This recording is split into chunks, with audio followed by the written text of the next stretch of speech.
ఎండ బాగా కొడుతుంది ఫ్రెండ్స్. 3 గంటలకు కంకర కొట్టడానికి వచ్చిన.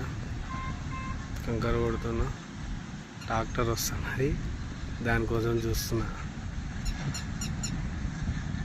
బండ పని అంటే కింద వేడి మీద వేడి బండ కాక కొంచెం హార్డ్ వర్క్ ఫ్రెండ్స్. లైక్ కొట్టండి, సబ్స్క్రైబ్ చేయండి.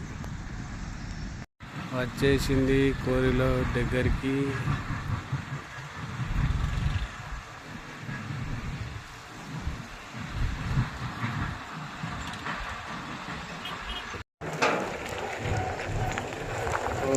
రూమ్లో బెడ్కి వేస్తారు చూడు, అదే ఫ్రెండ్స్. ఇది దొడ్డు కంకర అంటారు. 60 mm అంటారు, 8 mm కూడా అంటారు. ఇదే